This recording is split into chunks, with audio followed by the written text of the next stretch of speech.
Assalamualaikum warahmatullahi wabarakatuh. Alhamdulillahi rabbil alamin wa bihi nasta'in. Wassalatu wassalamu ala khatamil anbiya'i wal mursalin nabiyina Muhammadin wa ala alihi wa sahbihi ajma'in, amma ba'du. Baiklah, pada pagi ini kita akan sambung dengan ayat yang seterusnya dalam modul kita ini, iaitulah ayat yang kedua, model yang ke-24 dia keliru ayat dengan model, iaitulah ayat 135.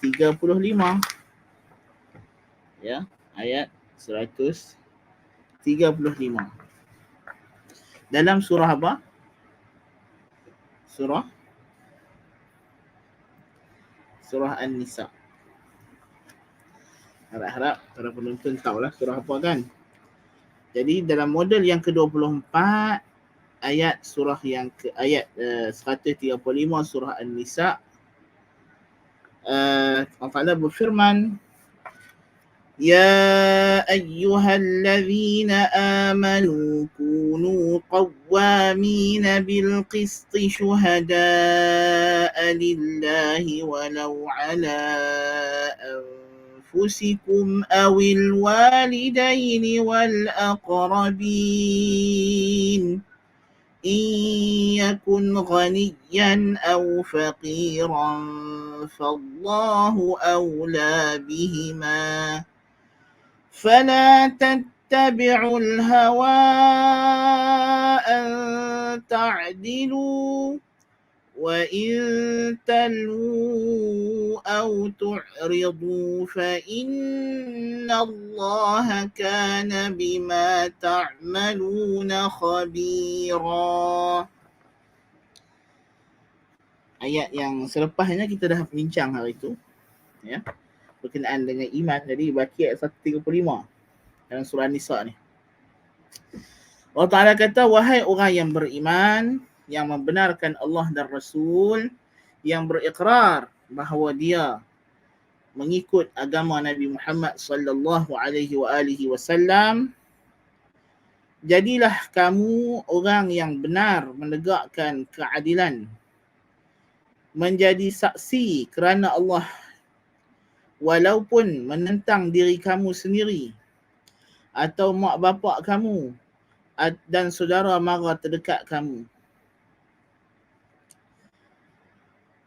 Jika ia kaya ataupun miskin, maka Allah lebih utama, lebih menjaga mereka. Maka jangan kamu ikut kecenderungan diri kamu sehingga kamu berpaling daripada melakukan keadilan. Jikalau kamu putak belit atau berpaling daripada menegakkan kebenaran, maka sesungguhnya Allah itu dengan apa jua yang kamu lakukan amatlah maha mengetahui segala selok-beloknya. Ayat ni cerita pasal apa?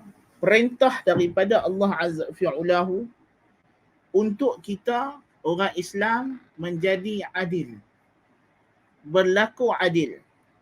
Kata Al-Jalalain, ya ayyuhallazina amanu kunu qawwamina. Qawwamina ay qa'imina bil qist.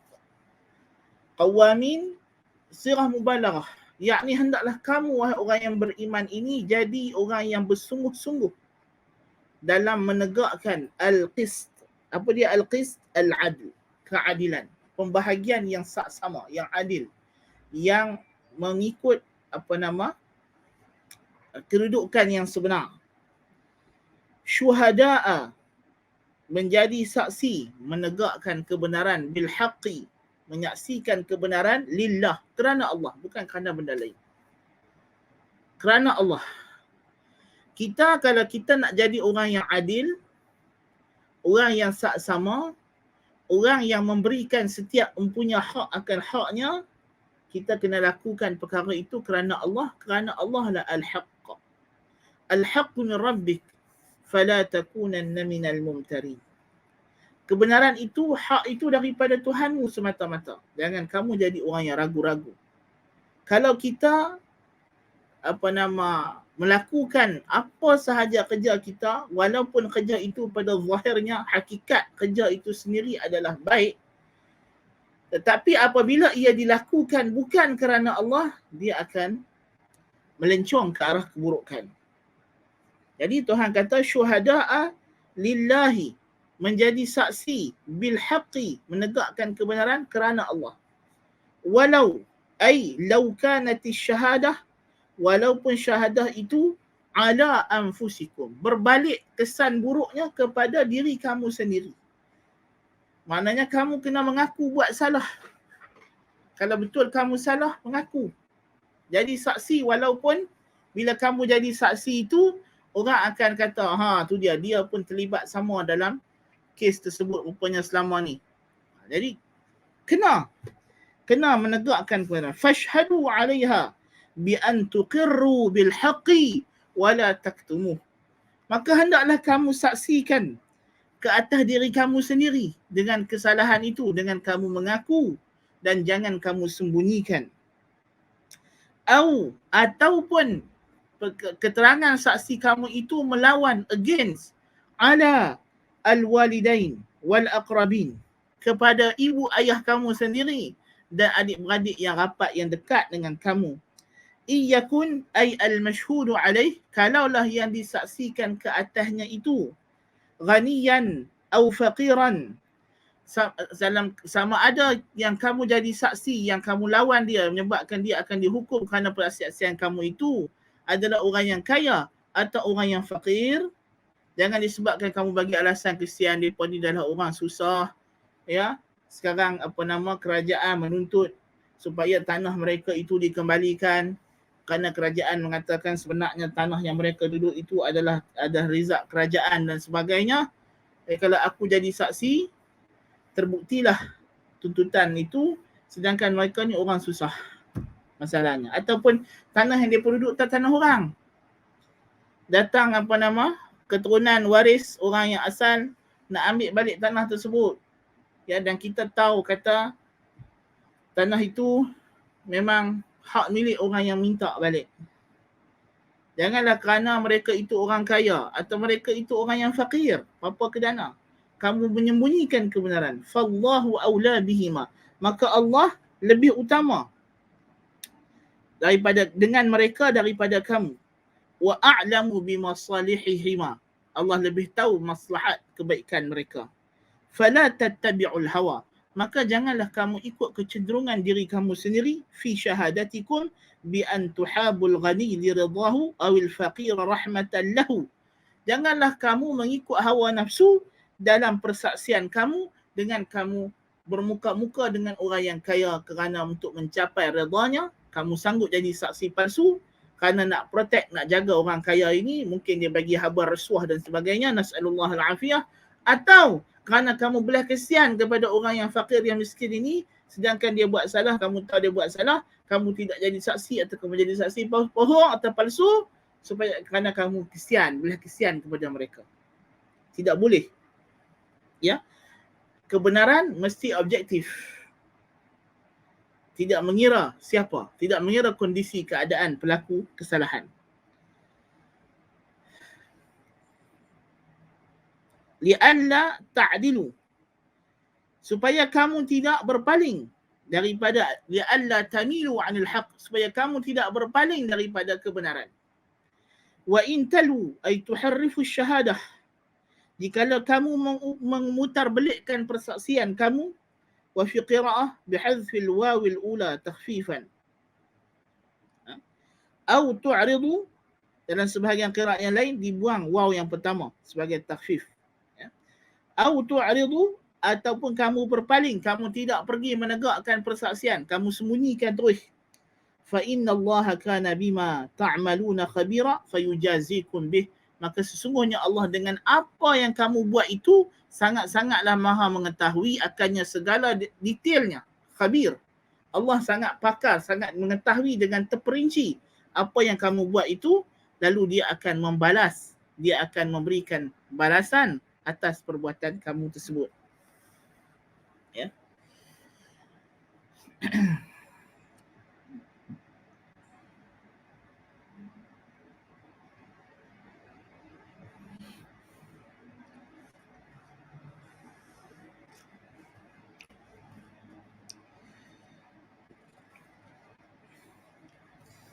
Jadi ayat ini, ya, apakah hukum ataupun undang-undang yang Allah Ta'ala nak bagi tahu kepada kita, para penonton, para pelajar, para pendengar, rahimakumullah wa iyaya, ya ini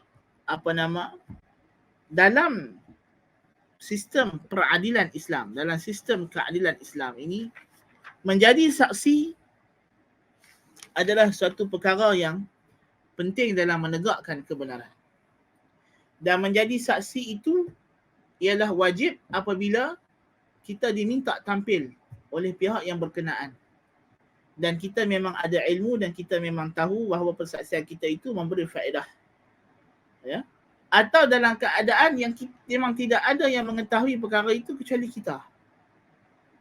Dia ada beberapa kondisi. Ya. Pertama, kalau kes itu ada banyak saksi, maka kita tidak semestinya tampil. Dia adalah fardu kifayah. Mana-mana orang yang tampil memberikan kesaksian, maka itu sudah dikira melaksanakan tanggungjawab persaksian. Kecuali kalau kita diminta secara spesifik oleh pihak yang berkenaan untuk tampil sebagai saksi, maka kita kena pergi. Wala ya'ba syuhada'u idza du'u. Janganlah saksi itu berdegil apabila dipanggil.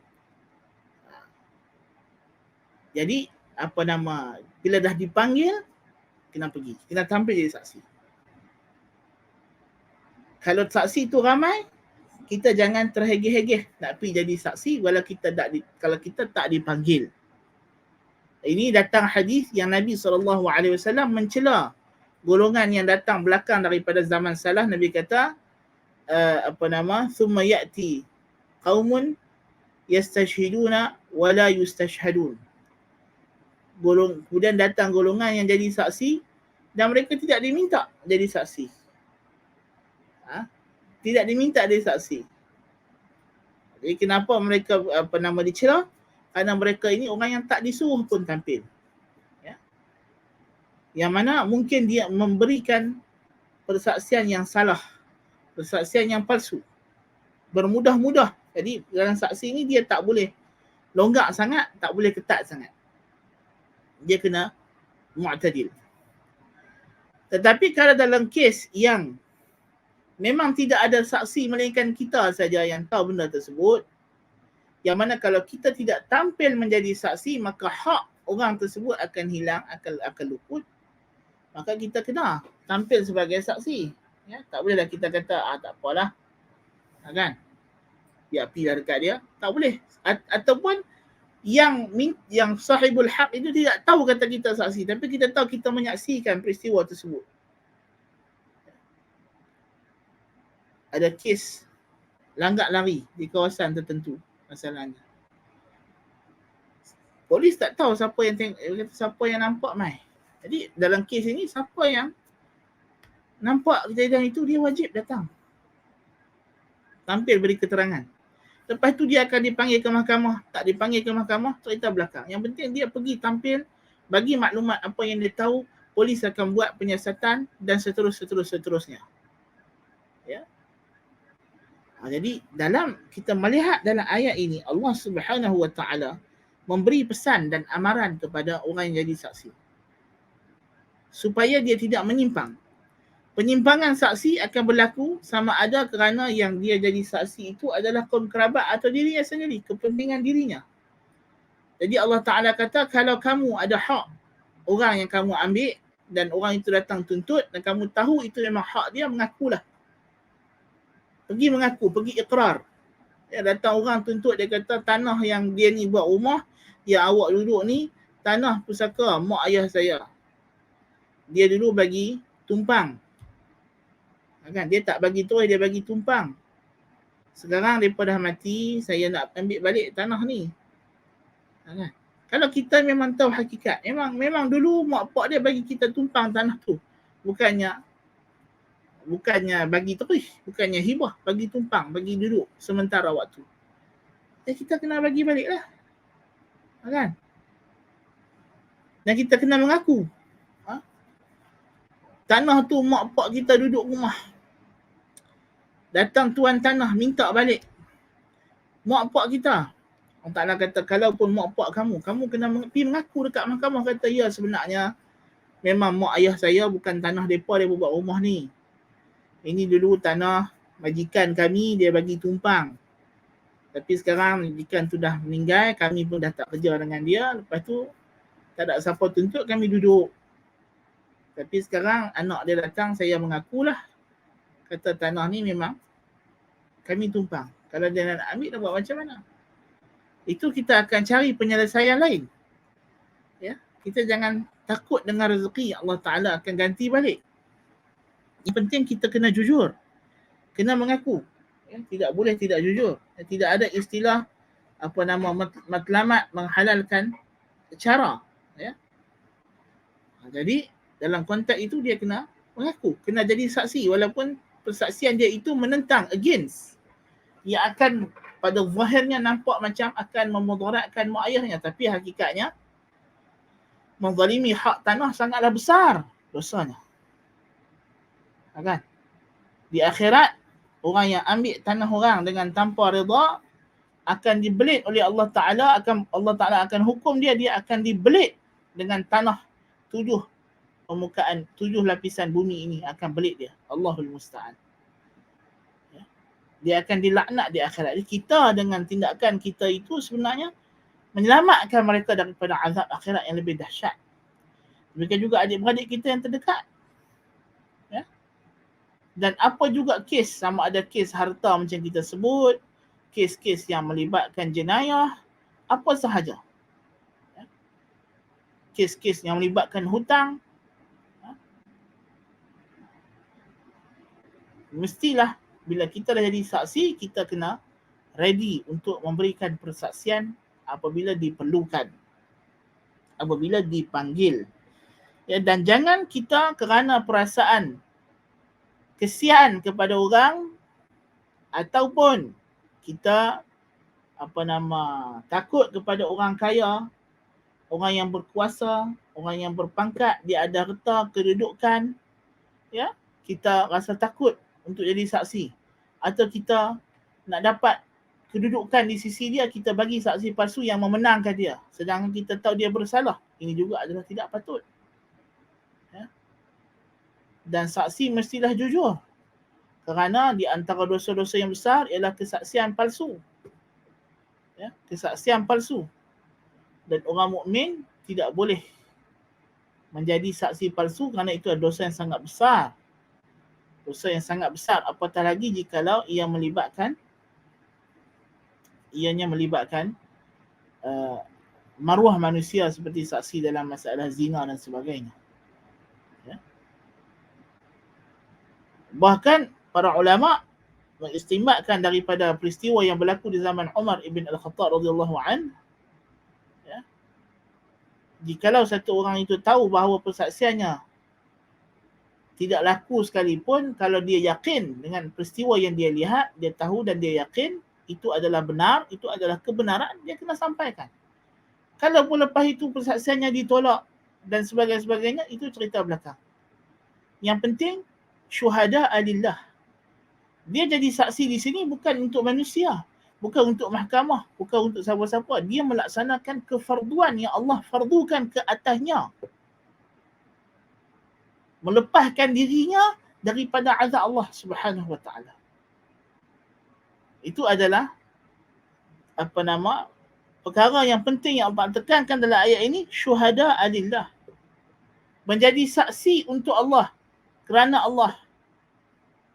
Ya, jadi bila kita pergi ke mahkamah, bukan kerana mahkamah itu, bukan kerana apa, tapi kerana Allah Subhanahu wa taala yang fardukan. Kita dalam Islam, apa-apa pun perkara yang wajib itu kerana Allah. Bila kita berhenti di traffic light merah, kita jalan ketika hijau, kita bersedia untuk berhenti ketika kuning, bukan kerana siapa-siapa. Yang pertama sekali kerana Allah. Allah suruh, ya ayyuhallazina amanu ati'ullaha wa ati'ur rasulah wa ulil amri minkum. Kerana Allah suruh. Satu Syekhul Islam Ibn Taimiyah rahimahullah ta'ala kata, mentaati pemimpin ini tidak adalah fardu seperti fardunya salat, puasa, zakat dan haji. Iaitu kerana Allah suruh. Kita taat perintah ibu ayah kita dalam perkara yang ma'ruf, bukan kerana mak ayah. Kita berbakti kepada mereka bila mereka sudah tua. Kita layan mereka dengan baik. Walaupun masa mereka dulu, mereka tak jaga kita. Mereka buat tahana kat kita. Tapi kita berbakti dengan mak ayah bukan sebab mereka jaga kita dulu. Bukan sebab dulu mereka bersusah payah bersengkang mata. Bukan. Kerana Allah suruh anak kena berbakti kepada mak bapak. Tak kira lah mak pak dia tu macam mana keadaan. Baik ke, jahat ke, mengabaikan dia ke, tidak mengabaikan dia ke. Kewajipan dia sebagai anak, fardu yang Allah fardu atas dia, itu dia. Naam. Dan Allah Subhanahu wa ta'ala ingatkan bahawa Allah Ta'ala itu maha mengetahui segala selok-belok, segala rahsia. Kita tak boleh nak sembunyi. Ya? Kalau kita sembunyi pun Allah Ta'ala tahu. Kita nak kita tampil di dunia ke, atau nak nanti Allah Ta'ala panggil kita di akhirat daripada mahsyar. Masa tu nak sembunyi yang tak boleh. Lebih dahsyat lagi. Ya? Lebih dahsyat lagi. Ya? Daripada mahsyar sana lebih dahsyat lagi. Di dunia kita dipanggil jadi saksi. Bukannya kita nak kena apa pun. Ya? Tapi di padang mahsyar, kalau dipanggil, kita sendiri akan dihitung amalan kita. Dan Allah, di depan Allah, hakim di dunia dia tak tahu. Kalau kita bohong pun dia bukan perasan. Kalau kita pandai bohong. Kan? Kita berlakon sikit walaupun kita bersalah. Kita tahu kita bersalah tapi kita tak mahu mengaku salah. Kita berkeras kata kita tak bersalah, tapi di jauh sudut hati kita tahu kita bersalah. Kita cari peguam-peguam sana, peguam sini, cari peguam sampai luar negara dan sebagainya. Tapi kita kena ingat, innallaha kana bima ta'maluna khabira. Maka sesungguhnya Allah itu dengan apa jua yang kamu lakukan amat maha mengetahui segala selok-beloknya dengan terperinci. Khabir. Jadi kod celah mana kamu nak boleh tipu Allah Ta'ala? Kamu boleh tipu hakim, kamu boleh tipu lawyer, kamu boleh tipu segala sistem, tapi kamu tidak boleh menipu Allah Subhanahu Wa Ta'ala, dan penyudahnya kamu tetap akan dibicarakan di mahkamah yang semata-mata adil, tidak ada padanya melainkan keadilan jua, iaitulah mahkamah akhirat, mahkamah Allah Subhanahu Wa Ta'ala. Ketika tu kamu nak cari lawyer macam mana pun tak ada lah. Yang akan terdedah pada hari itu ialah kebenaran semata-mata, yang benar tidak ada melainkan yang benar. Ya. Jadi inilah ayat ini memberikan kepada kita pengajaran yang penting, pengajaran supaya kita objektif dalam menegakkan keadilan tanpa melihat kepada kondisi siapapun. Kita mesti objektif, kita mesti tujuan dan matlamat kita adalah menegakkan kebenaran dan kerana Allah Subhanahu Wa Ta'ala, bukan kerana yang lain. Jadi ini adalah ayat ini ayat yang pendek saja perbahasannya, insya-Allah Ta'ala. Jadi kita tidak akan ambil panjang dan kita akan pergi kepada model yang seterusnya, iaitulah dalam surah Al-Ma'idah. Ada apa-apa soalan sebelum kita masuk surah Al-Ma'idah? Ayat pertama. Baik, kalau tidak ada persoalan, kita langsung lanjutkan surah Al-Ma'idah ayat yang pertama. Ada modul yang ke-26 itu kita dah bincang dah itu kan. Ayat tentang al-wala' wal bara'. Ya. Kita pergi kepada ayat yang ayat pertama daripada surah Al-Ma'idah. Surah Al-Ma'idah ni pun kita dah bincang sejumlah ayat-ayatnya juga yang berkaitan dengan al-wala' wal bara' dan seumpama dengannya. Baik, surah Al-Ma'idah ialah surah Madaniyah, surah yang diturunkan selepas daripada hijrah. Jumlah ayatnya 120 ayat atau 22 atau 23 ayat. Itu berbeza mengikut cara hitung di sisi ulama. Bukan berbeza kerana ada ayat yang dibuang atau ditambah dan sebagainya, tapi cara hitung, cara berhenti. Ya. Ini kita kena ambil take note. Ya. Bila kita kata surah ini ada khilaf bilangan ayatnya, bukan kerana dalam Al-Quran ni orang Islam ada pertikaian, ada percanggahan macam orang Kristian. Ya. Cara di sini adalah cara menghitung kerana berbeza pada tempat waqaf dan ibtida'. Itu saja. Ya. Dan ada juga ayat surah yang disepakati bilangan ayatnya, tapi cara menghitung ayat itu berbeza. Ada yang hitung satu ayat ni sebagai 2 ayat, ada yang hitung ayat satu ayat. Ya. Ayat yang satu lagi pula satu ayat. Macam surah Al-Fatihah, semua sepakat dia ada 7 ayat, tapi berbeza pula adakah ayat pertamanya Bismillahirrahmanirrahim atau ayat pertamanya ialah Alhamdulillahirrabbilalamin dan ayat ketujuhnya ialah Ghairil maghdubi alaihim waladdallin. Jadi itu perbezaan yang terdapat dalam Al-Quran. Even kalau kita baca ada riwayat yang kata di sana ada cara perbezaan dalam menghitung surah Al-Quran. Ada kata surah Al-Quran 113, ada kata 114. Itu bukan kerana ada surah yang dibuang atau digugurkan, tetapi kerana berbeza dalam menghitung adakah surah ini dikira 2 surah atau 1 surah. Seperti surah Qul a'udzu birabbil falaq dan Qul a'udzu birabbin nas. Ada kalangan sahabat yang menghitung ianya sebagai 1 surah yang berkebar. Ya, maka dianggap dia sebagai 1 surah, maka jadi 113. Tapi hakikatnya isi tidak berubah, isinya adalah sama. Dan surah Al-Ma'idah ini dalamnya banyak hukum hakamnya. Dan dinamakan dia dengan Al-Ma'idah, makna Al-Ma'idah ialah hidangan. Kerana di penghujung surah diceritakan satu peristiwa yang berlaku di zaman Nabi Allah Isa AS, di mana Bani Israel minta kepada Nabi Isa AS supaya dia minta kepada Allah menurunkan kepada mereka hidangan makanan dari langit. Ya, jadi itu diceritakan dalam surah Al-Ma'idah ini yang tidak diceritakan dalam surah-surah yang lain. Seperti biasa, penamaan setiap surah itu berdasarkan cerita yang spesifik dalam surah tu yang takkan jumpa dalam surah lain. Cerita, kalau kita sebut surah Al-Baqarah, carilah dalam surah lain, ada tak cerita yang sama tentang Al-Baqarah Bani Israel? Tidak ada. Hanya dalam surah Al-Baqarah sahaja. Ya. Demikian seterusnya. Surah An-Nisa, hukum hakam tentang wanita, tentang hak-hak wanita yang ada dalam surah An-Nisa. Ada tak detailnya seperti macam dalam surah An-Nisa? Tidak ada. Tidak ada. Ya. Ada dalam Al-Quran ada 2 surah An-Nisa. An-Nisa Al-Kubra dengan An-Nisa Al-Sughra, itulah surah At-Talaq. Jadi ada persamaan, tapi satu yang kubra, yang besar, satu yang kecil. Kan?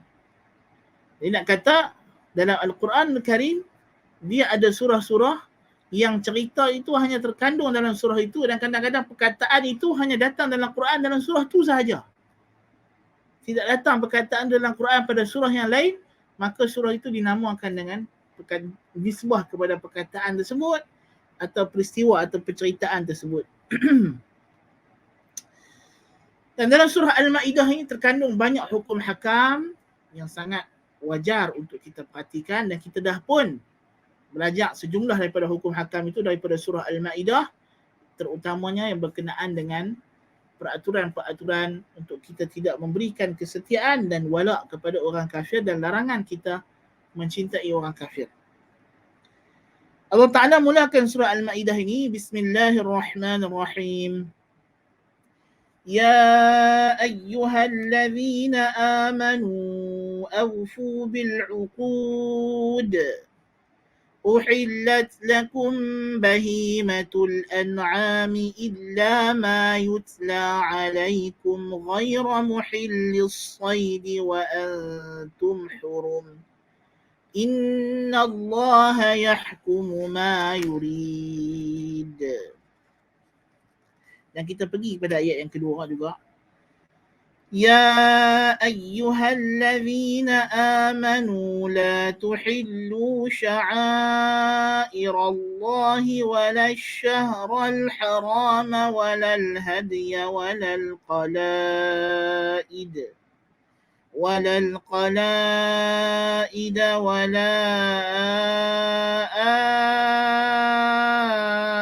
آمين البيت الحرام يبتغون فضلا من ربهم yabtaghuna fadlan min rabbihim wa ridwana wa idza halaltum fasṭādū ولا يجرمنكم شنآن قوم أن صدوكم عن المسجد الحرام أن تعتدوا وتعاونوا على البر والتقوى ولا تعاونوا على الإثم والعدوان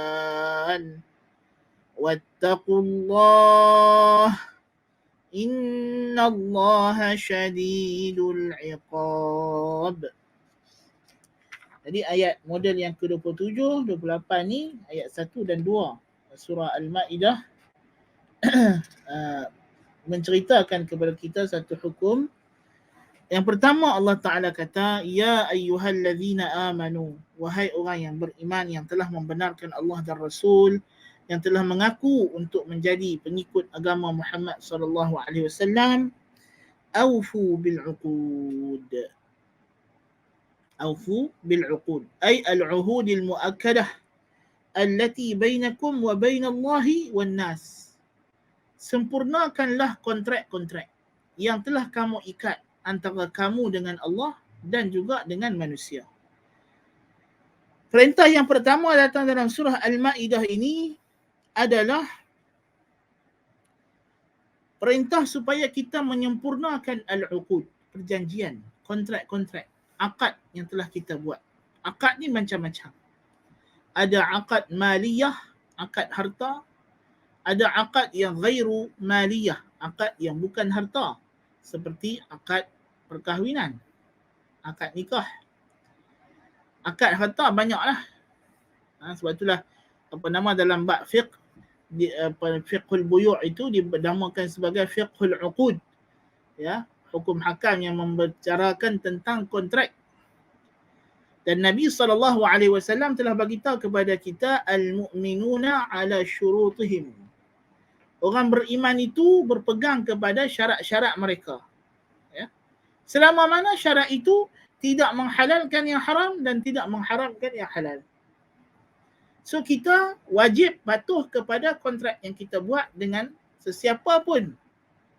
Selama mana kontrak kita itu tidak melanggar hukum hakam syariat, tidak menghalalkan perkara yang haram, tidak mengharamkan perkara yang halal. Akad jual beli ialah akad yang lazim. Akad ni dia ada akad yang lazim dan akad yang ghair lazimah. Akad yang lazim maknanya tidak ada pihak yang boleh membatalkannya, ya. Itu dia panggil akad lazim. Dan ada akad yang ghairu lazim, yang mana-mana pihak boleh minta bila-bila masa untuk memberhentikan akad tersebut. Seperti akad syarikat. Orang yang buat syarikat, mana-mana partner dia boleh bila-bila masa cakap, kata saya tarik diri. Kan? Ada akad yang lazim, jual beli. Bila dah berlaku jual beli, maka tidak boleh lagi suka-suka hati. Pembeli kata tak jadilah jual, atau pembeli kata tak jadilah beli. Melainkan berlaku iqalah, berlaku pemecatan, yakni dengan redha daripada kedua-dua pihak. Satu pihak tak boleh, ya, satu pihak tak boleh. Itu maksud akad yang lazim. Dan perbincangan hukum hakam akad ini ialah dalam fiqh al-buyu' wal muamalat, hukum hakam jual beli dan muamalat perinciannya. Dan kita dah ambil sebahagiannya, di antaranya akad hutang yang telah kita bincangkan pada ayat hutang dalam surah Al-Baqarah. Kita bincangkan ketika itu tentang jual beli, kita bincang tentang jual beli salam, ya. Itu kita sudah pun bincangkan, ya, tentang riba dalam jual beli. Jadi kalau akad itu akad yang haram, akad riba, tak boleh lah. Itu tidak perlu disempurnakan. Demikian juga kontrak kita dengan Allah Subhanahu Wa Taala seperti nazar. Kalau kita dah bernazar untuk melakukan satu perkara yang taat kepada Allah, maka kita kena sempurnakan. Di antara akad antara kita dengan Allah ialah ihram. ihram haji dan umrah. Di sini datang munasabahnya. Ya, ihram haji dan umrah ini akad kita dengan Allah Taala. Ya. Sebab itu Allah namakan haji dan umrah sebagai nazar. Wal yufu nuzurahum wal yatawafu bil baitil atiq.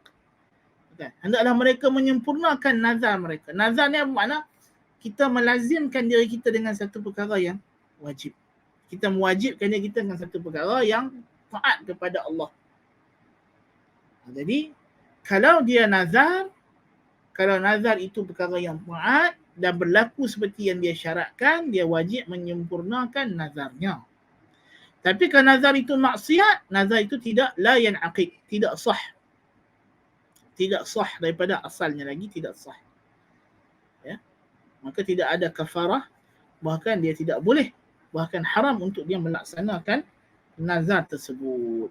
Jadi di antara akad kita dengan Allah Ta'ala, kontrak kita dengan Allah yang lazim ialah ihram haji atau umrah. Sebab itulah bila kita dah masuk dalam haji atau umrah, tidak boleh keluar sesuka hati, melainkan dengan tahallul yang betul. Dia tak boleh tengah-tengah buat haji itu, tiba-tiba rasa macam tak larat lah. Dia tak boleh macam itu ya. Tak boleh macam itu. Tidak ada orang yang masuk dalam ihram haji dan umrah melainkan dia kena keluar mengikut jalan yang syarak keluar benarkan, itu dengan tahallul. Dia kena sempurnakan. Ya, even kalau dia tidak tahallul, tidak sempurna haji dan umrahnya, dia dah niat ihram dekat miqat dan sebagainya, tiba-tiba dia balik Malaysia, dia kata tak jadilah nak buat umrah, tengok ramai sangat orang, kata tak larat. Kita kata dia dalam keadaan ihram, dia tidak keluar daripada ihram. Hanya kerana dia niat tak jadi itu tak boleh. Dia masih lagi dalam hukum hakam ihram.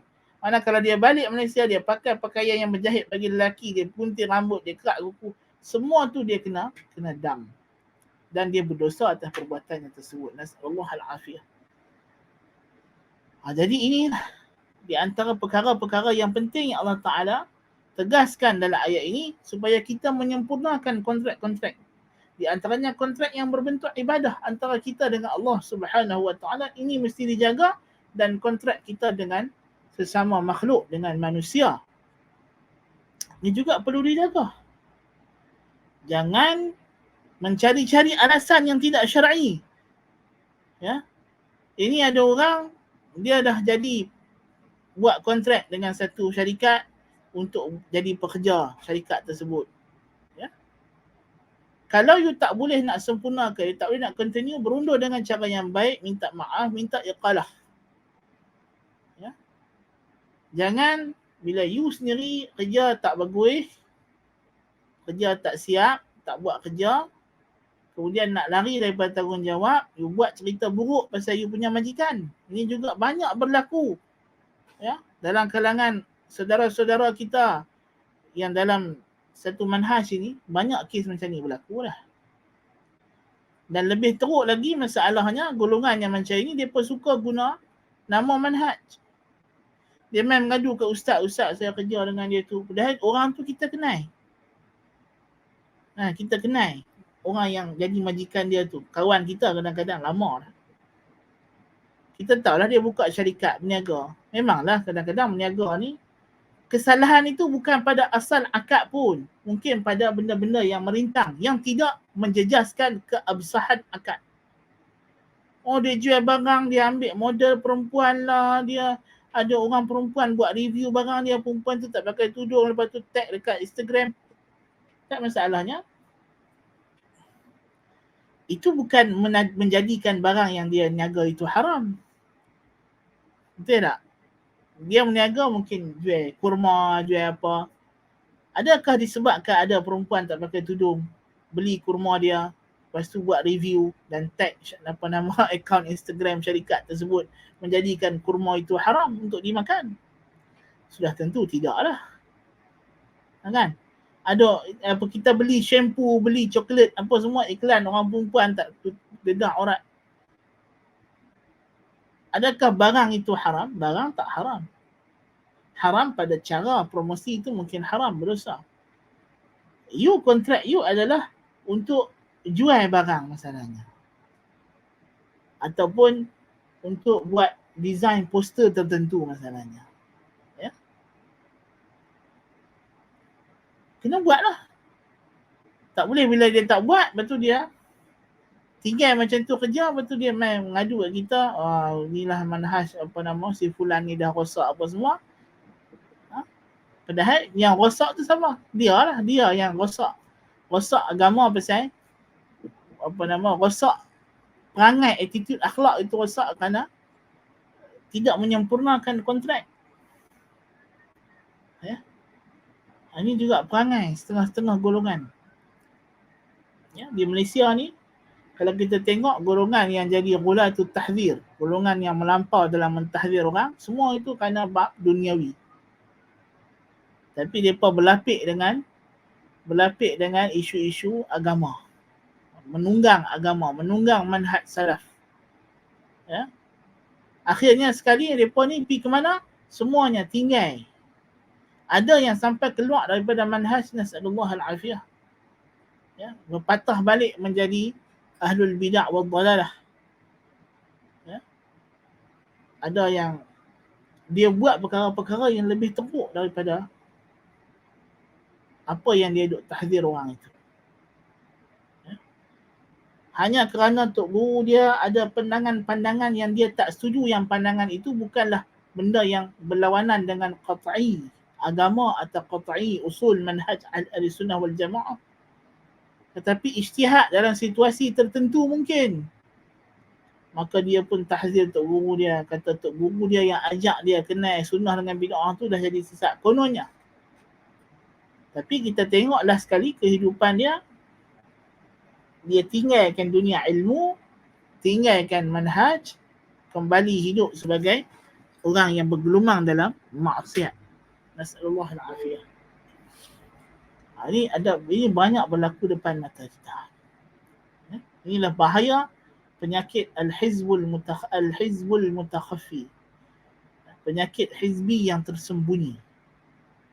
Penyakit hizbi yang tersembunyi, yang menjadikan ulama tertentu sebagai ukuran manhaj, bukannya ajaran Ahlussunnah wal Jamaah, tapi individu ulama. Ana siapa yang setuju dengan ulama ni dalam setiap ijtihad dan pandangan dia, maka dia adalah ahli sunnah. Siapa yang menyelisihi walaupun satu perkara yang berbentuk ijtihadi kerana tidak mentahzir atau tidak membid'ahkan tokoh yang si fulan ini berpandangan orang itu ahli bid'ah, maka terus dibid'ahkan. Ini adalah masalah. Ya. Tapi hakikatnya bila kita semak golongan yang macam ni, masalah mereka adalah masalah attitude dan akhlak mereka itu dalam muamalah dengan orang. Mereka ni ada masalah di tempat kerja, masalah dengan majikan, masalah dengan duit orang dan sebagainya. Kemudian mereka bersembunyi di belakang manhaj. Nas'alullah al-'afwa wal-'afiyah. Baik, itu selingan. Jadi dia kata Jalalain, makna al-'uqud di sini, al-'uqud jam'u 'aqdin, iaitu al-'uhud, ahdun. Al-mu'akkadah, perjanjian yang telah diberatkan ya antara kamu dengan Allah dan dengan sesama manusia. Uhillat lakum bahimatul an'am, dihalalkan untuk kamu binatang ternak bahimatul an'am, iaitulah al-ibil wal baqar wal ghanam aklan ba'da al-dhabhi, dihalalkan bagi kamu unta, lembu, kambing untuk dimakan setelah mana kamu melakukan penyembelihan.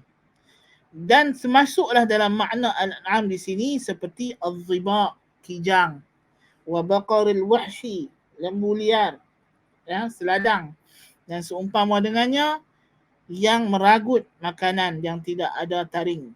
Kerana akan datang dalam surah Al-Ma'idah ini nanti sekejap lagi ayat yang menjelaskan binatang-binatang yang haram untuk kita makan.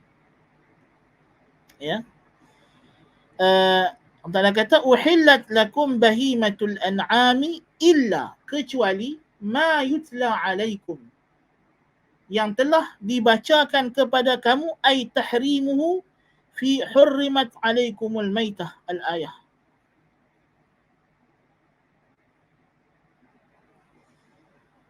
Iaitulah yang telah dibacakan kepada kamu datang dalam ayat yang telah disebutkan dalam surah Al-Baqarah. Pada dalam surah Al-Ma'idah ini sendiri, iaitulah ayat yang ketiga. Hurrimat alaikumul maitatu waddamu wa lahmul khinziri wa ma uhilla li ghairillahi bihi والمنخنقة والموقوذة والمتردية والنطيحة وما أكل السبع إلا ما ذكيتم وما ذبح على النصب وأن تستقسموا بالأزلام ذلكم فسق. Kata dalam ayat yang ketiga, diharamkan ke atas kamu bangkai untuk kamu makan. Yakni binatang yang tak yang mati bukan dengan cara sembelihan yang syar'i. Bukan dengan cara sembelihan yang syar'i. Mati sendiri-sendiri, mati sakit, mati kena hawa. Kan masalahnya. Waddam ay al-masfuh. Dan larang kamu makan darah, darah yang mengalir. Darah tak boleh. Haram makan. Walahmul khinzir, dan daging khinzir, daging babi. Dia berkata dalam Quran sebut daging, kulit babi, hati babi, lemak babi, haram lah. Kenapa haram? Pasal kalau dah daging bahagian yang dimakan pun haram, tambahlah bahagian-bahagian yang orang biasanya tak makan. Kulit lembu hang makan kan kulit lembu? Tanya dia. Kulit lembu tak makan. Tiba-tiba galut Nabi makan kulit babi. Ini perangai memang nas'alullah al-afiyah. Kan? Bukan nak kata tapi ini perangai orang yang suka cari syubhat. Perangai menyondol ini memang perangai babi hutan. Dia suka sondoi. Apa nama ubi orang. Kan? Saja buat onar, saja buat kacau. Kan? Sedangkan bahasa Al-Quran simple, mudah untuk dipahami dalam masalah ini. Kerana ini adalah hukum yang daruri, yang mesti diketahui oleh semua orang tanpa mengira latar belakang akademik dan kedudukannya. Ya? Dipahami. Ya? Wa ma uhilla li ghairillahi bih, dan apa yang disembelih untuk selain Allah. Disembelih dengan selain nama Allah. Disembelih atas nama berhala, nama wali, yang disembelih untuk maulid wali, ya. Ini adalah sembelihan syirik. Nasallahu al-afiyah. Wal munkhaniqah, yang mati tercekik, al munkhaniqah. Sebab apa dia mati tak disembelih? Wal mauqudhah, yang mati dipukul. Wal mutaraddiyah, yang mati jatuh dari tempat tinggi. Wan natihah, yang mati kerana ditanduk oleh binatang yang lain. Wa ma akala sab'u, apa yang dimakan oleh binatang liar lalu mati sebab itu. Dia kena tokak, ada rimau, kita jumpa dia mati. Ada kesan gigit, baham di boya. Masalahnya tidak boleh makan illa ma zakkaitum, kecuali yang kamu sempat sembelih dan ada hayat mustaqirrah. Kalau kita jumpa binatang ni dalam sungai, lemah, mati, dia kena tanduk, cedera parah. Lepas tu kita sembelih dia dan dia ada hayat mustaqirrah. Dia ada ayat gerak-gerak itu. Menggeletak masa dia kena sembelih tu, maka itu adalah halal sebab dia mati kerana disembelih.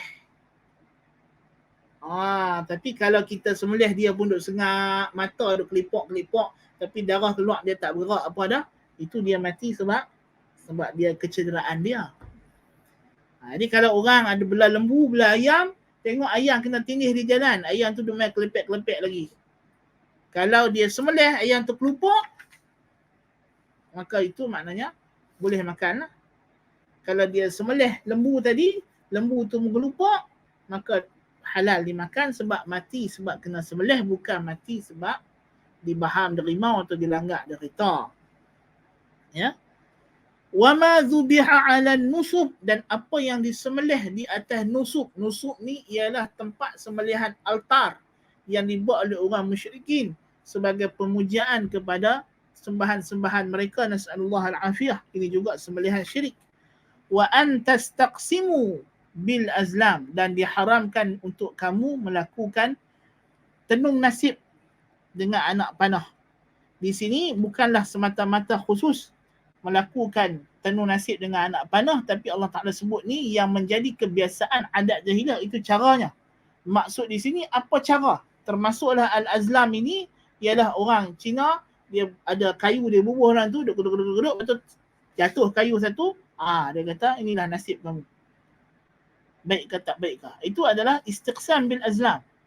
Itu semua adalah tenung nasib yang merupakan zalikum fisq. Itu semua adalah perbuatan yang mengeluarkan kamu dari daerah taat kepada Allah kepada maksiat kepada Allah. Karena kalimah fisqun ialah maknanya keluar. Keluar dari tempat asal. Makna fisqun, fasik ialah orang yang keluar daripada tempat asal. Orang yang keluar daripada daerah taat kepada Allah pergi kepada daerah maksiat kepada Allah. Naam. Jadi Allah Ta'ala kata, balik kepada ayat yang pertama tadi, uhillat lakum bahimatul an'am illa ma yutla alaikum ghaira muhillis saidi wa antum hurum. Kecuali kamu dilarang daripada melakukan pemburuan ketika mana dalam keadaan ihram.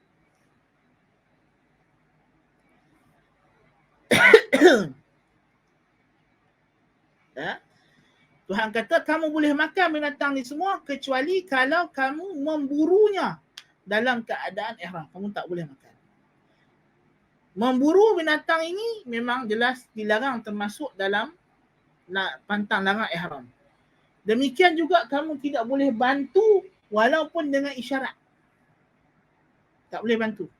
Suar peralatan ke, ya, bagi tahu, tunjuk kata tu ada kijang tembok, tak boleh. Orang dalam ihram dia tak boleh buat semua benda tu. So kalau dia tidak terlibat sama sekali dengan apa jua cara dalam pemburuan, lalu diberikan kepadanya binatang yang diburu untuk dia makan, halal untuk dia makan. Halal untuk dia makan. Ya. Tapi kalau dia ada terlibat, dia tak boleh. Tak boleh. Kalau dia tak terlibat, dia diberi hadiah, diberi sedekah untuk dia makan, dan daging itu dia dah oleh daripada cara memburu, daging kijang, daging apa, maka bolehlah untuk dia makan. Allah Ta'ala kata, innallaha yahkumu ma yurid, sesungguhnya Allah menghukum apa yang dia kehendaki. Dia kehendaki di sini, mengkehendaki di sini ialah iradah syar'iyah. Kerana Allah berhukum mengikut iradah syar'iyah. Iaitu apa yang dia suka, dia izinkan atau dia suruh, dan apa yang dia benci, dia larang. Dan apa yang dia murka, dia haramkan. Kemudian Allah Ta'ala, dari ayat yang pertama ni, Allah Ta'ala peringatkan kita supaya menyempurnakan uqud. Di antaranya ialah ihram. Yang mana dalam ayat ini, Tuhan melarang orang yang dalam keadaan ihram memburu haiwan. Dia boleh makan daging binatang yang disembelih, yang bukan diburu, binatang yang diternak, tidak ada masalah untuk itu. Tapi binatang liar yang diburu, maka dia tidak boleh melakukan aktiviti tersebut, tidak boleh menolong, walaupun dengan sekadar isyarat, walaupun tunjuk dengan jari, tak cakap. Ataupun dia buat mulut kat situ. Apa-apa, walaupun dengan derlingan mata, isyarat kepada tukang memburu, kata di situ ada binatang, menyebabkan kau untuk tangkap binatang tersebut, maka adalah haram ke atasnya perbuatan tersebut, dan wajib ke atasnya dam, dan tidak boleh dia makan binatang yang diburu untuknya. Ya. Tapi kalau dia tidak terlibat langsung, setelah diburu dia diberikan haiwan itu, maka tidak mengapa. Nah.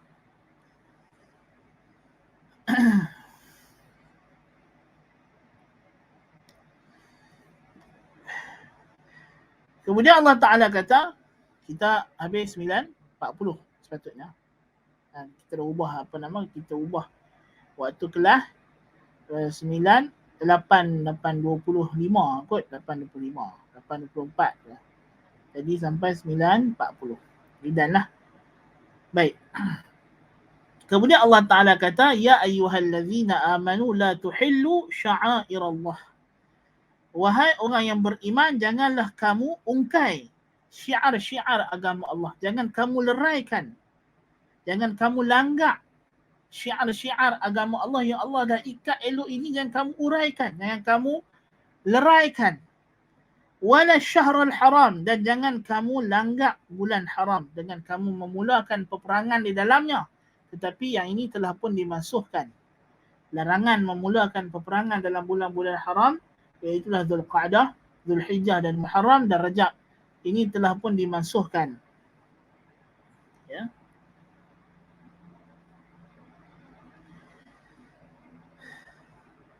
Walal hadiya, dan tidak juga al-hadiyu, ay ma uhdiya ila al-haram min an-na'am bit-ta'arrud lah, walal qala'id, dan jangan juga kamu uraikan qiladah, tali yang telah diikat kepada unta yang hendak disembelih di tanah haram.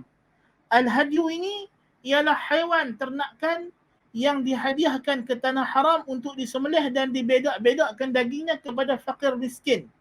So kita binatang ibadat sembelih ni ada 3. Yang pertama al-hadiyu, yang kedua al-udhiyah, yang ketiga al-aqiqah. Dan boleh masuk yang keempat ad-dam. Ya. Yang pertama al-hadiyu. Al-hadiyu ini binatang yang disembelih di tanah haram secara khusus untuk dibahagi-bahagi kepada fakir miskin. Tidak kira hari apa, bulan bila. Kita boleh hantar al-hadiyu.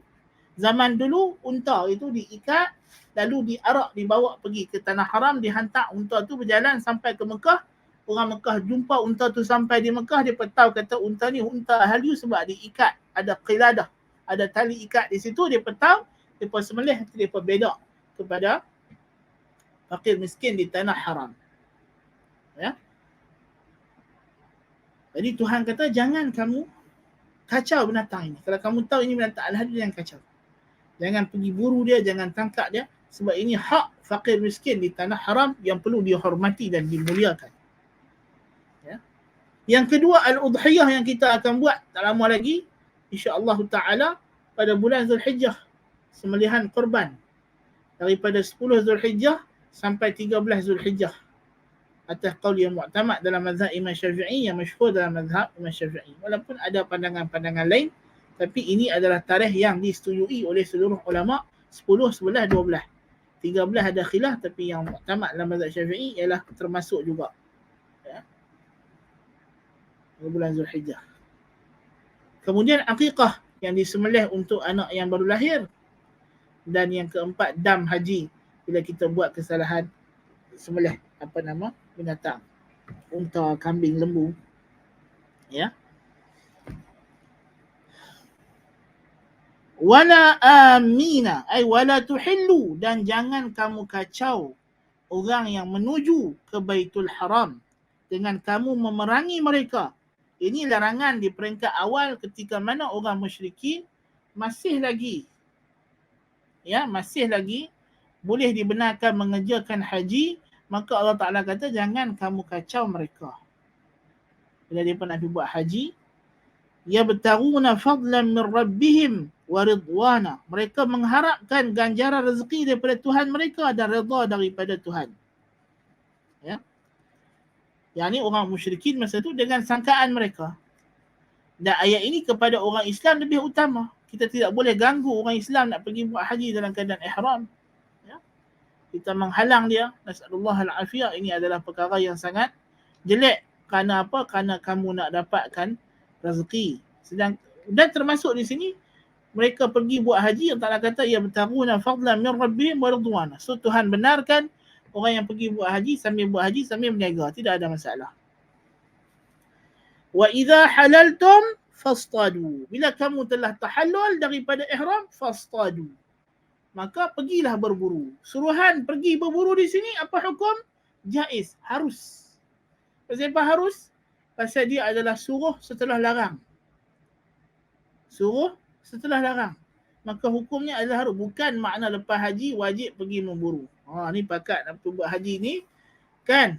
Yang mana tak berangkat lagi, dia berkata, tu dia kelas pagi ni dalam Quran Allah Ta'ala kata wa idza halaltum fastadu, pakat pi cari lesen senapang nak pi memburu lepas haji. Tak. Tuhan kata, maknanya dah tahallul, bolehlah kembali kepada kehidupan biasa, iaitu kamu boleh memburu kalau kamu nak. Bukan maknanya disuruh memburu atau sunat memburu, tidak ya. Wa idza halaltum fastadu. Baik, kita ambil sampai dekat dulu ayat ni. InsyaAllah kita akan sambung pada kelas yang mendatang biiznillah ta'ala perbincangannya. Aqulu qawli hadha wa astaghfirullahal azim li wa lakum. Kalau tidak ada soalan, kita tangguhkan majlis kita dengan bacaan tasbih kafarah dan suratul asr. Subhanakallahumma bihamdika asyhadu an la ilaha illa anta astaghfiruka wa atubu ilaik. Bismillahirrahmanirrahim. Wal 'asri innal insana lafi khusr illa alladhina amanu wa 'amilus salihati wa tawassaw bil haqqi wa tawassaw bis sabr. Qultu lakum ma sami'tum.